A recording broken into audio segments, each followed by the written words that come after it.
Assalamualaikum warahmatullahi wabarakatuh. Selamat malam para pecinta cerita horor. Kali ini Story 7 masih akan membacakan cerita horor yang berjudul Dikerjai Penumpang Misterius.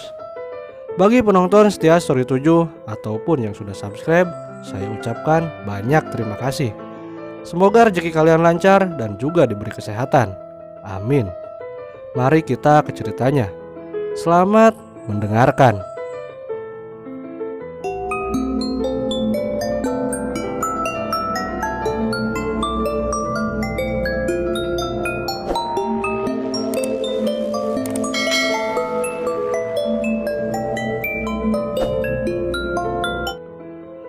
Malam itu waktu sudah menunjukkan jam 22.00. Roni yang berprofesi sebagai driver ojol masih berkeliling menyusuri kota Jogja bagian timur dan berharap ada pesanan yang masuk. Tinggal satu orderan lagi udah cukup nih buat target hari ini. Mudah-mudahan ada orderan masuk. Sambil perlahan Roni memacu motornya. Ia sesekali melihat layar ponsel yang terpasang di motornya. Di depan terlihat ada angkringan di pinggir jalan. Roni menghentikan motornya tepat di depan angkringan itu untuk beristirahat sejenak. Ia memesan satu gelas teh hangat sambil memakan gorengan yang tersedia. "Masih narik mas jam segini?" tanya penjual angkringan sambil memberikan teh hangat yang dipesan Roni. "Masih pak, tanggung, tinggal satu orderan lagi," kata Roni yang sesekali melihat layar ponselnya. Ketika Roni sedang meminum teh hangatnya, tiba-tiba ada notifikasi dari ponselnya. Ternyata ada pesanan yang masuk. Roni segera membayar makanan dan minumannya. "Wah, dapat orderannya mas. Antar penumpang ya?" tanya penjual angkringan. "Iya pak, alhamdulillah." "Antar kemana mas?" tanya penjual angkringan sambil menyiapkan uang kembalian untuk Roni. "Daerah Merbah pak," jawab Roni sambil memastikan lokasi yang muncul di layar ponselnya. "Wah, daerah sana sepi mas. Kalau malam, hati-hati ya mas." Roni kemudian segera memacu motornya ke lokasi penjemputan. Setelah tiba di lokasi, ia melihat sosok wanita cantik berambut panjang berdiri di pinggir jalan. "Mbak Isah ya?" tanya Roni sambil menghentikan motornya tepat di depan wanita itu. "Iya mas," jawab wanita itu lirih.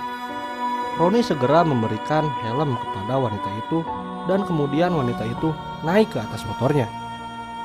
Wanita itu terlihat seperti sedang menangis. Roni yang sedang mengetahui hal itu merasa tidak enak hati. "Kenapa mbak? Kok nangis? Lagi ada masalah ya?" tanya Roni sambil melihat kaca spion untuk melihat wajah wanita di belakangnya. "Nggak apa-apa mas," jawab wanita itu sesenggukan. Roni mengendarai motornya dengan perlahan. Dalam hatinya ia ingin menenangkan wanita di belakangnya karena merasa kasihan. Jalanan yang mereka lalui memang sangat sepi seperti yang dikatakan penjual angkringan tadi. Minimnya penerangan di jalan membuat Roni harus lebih berhati-hati sehingga ia tidak berani untuk memacu motornya lebih kencang. Sesaat wanita itu sampai berhenti menangis. Tetapi tak lama kemudian ia kembali menangis lagi dengan suara yang lebih keras. "Kenapa mbak? Kok nangis lagi?" tanya Roni berusaha menenangkan penumpangnya. Wanita itu tidak menjawab apa yang ditanyakan Roni. Ia terus menangis sepanjang perjalanan. Tiba-tiba Roni merasa seakan udara malam itu semakin dingin. Sesekali ia melihat layar ponselnya untuk mengetahui jalan yang dituju. Roni kaget karena tiba-tiba ponselnya mati. Ia kebingungan karena tidak tahu jalan di daerah itu. "Aduh mbak, HP saya mati. Mbak tahu jalan kan?"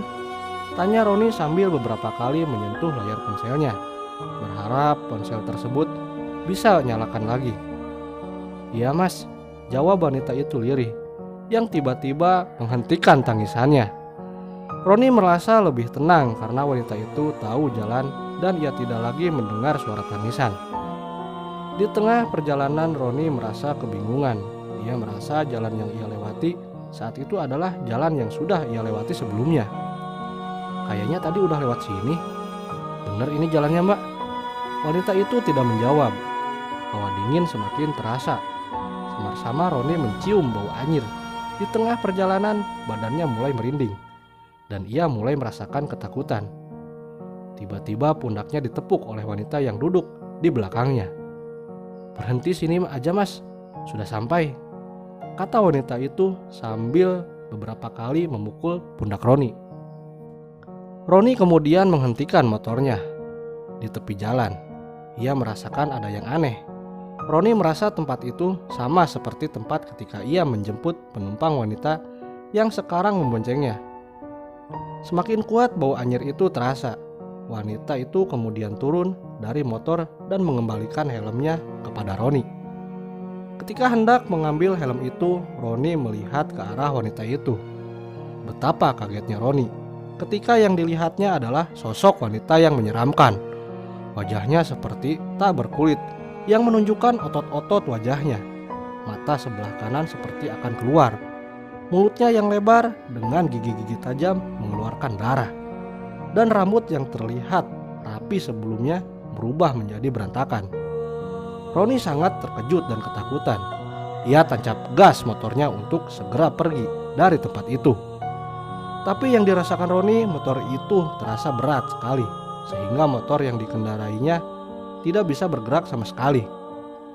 Tiba-tiba dari arah kiri, tepat di samping telinga Roni terdengar suara bisikan.